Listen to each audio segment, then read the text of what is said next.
Hello and welcome to Classic Book Reviews with David. Today I'm going to be talking about this book, Think and Grow Rich. This particular edition here is extra large print, so font size 24 and written in bold, so it's even bigger than large print. I haven't read this book for about a year, but as I had this to hand, I thought I'd give a quick review of what I thought of the book. Now, as you've probably worked out, it's a self-help book. It's quite an old book. It was first published in about 1937, and this edition here is the original edition from 1937, as in the text inside is original, the cover is not. It's quite a well-written book in that it seems to have been very well researched. There's various chapters giving very detailed breakdowns of things you need to do if you want to become rich, either financially or rich doesn't necessarily mean financially rich. It can mean, sort of enriched in terms of your life experience.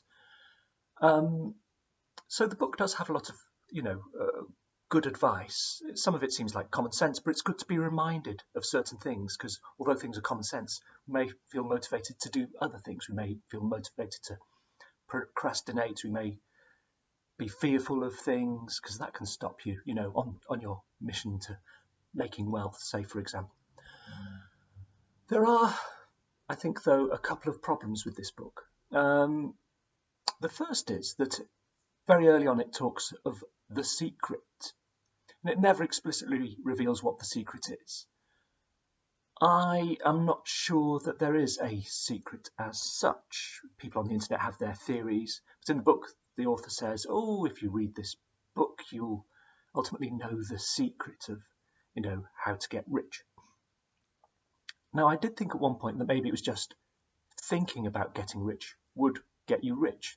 The reason I say that is because there is kind of a religious belief, and I've read this in books like The Science of Getting Rich and certain other books. And their belief is that all you have to do is believe that you're going to get, say, a cheque for £100 or $100 through the post. And if you believe it strongly enough, it will happen. I don't like that theory. I think it's nonsense. And I think that Think and Grow Rich seems to be sort of advocating that sort of thing where belief alone, to some extent, will give you what you want. And as I say, it goes on about this secret that seems to be there just to get people thinking and talking. And it's a gimmick, I think, for promoting the book. The second problem I have is that it's very spiritual. And while I have no problem with spirituality and stuff, I have to admit that I don't believe in those kinds of things as a rule. I don't like it when books that are kind of supposed to be sort of fairly scientific start going along those avenues and saying that prayer and things will help you. So, for instance, in this book it says, and I picked this page at random, funnily enough, through the aid of the sixth sense, you will be warned of impending dangers in time to avoid them, and notified of opportunities in time to embrace them.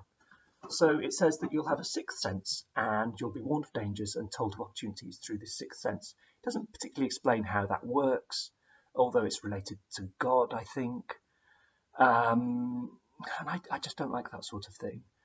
It's a shame, though, because without those two problematic elements, namely being sort of pseudo-spiritual and talking about this secret, which doesn't exist as far as I'm concerned, had it not been for those two things, I'd have probably given it 4 stars. But as it is, because of those two faults, one of my stars is missing. I think I'll have to give it 3 stars. Let's just stick the stars on. Think and Grow Rich. 3 stars.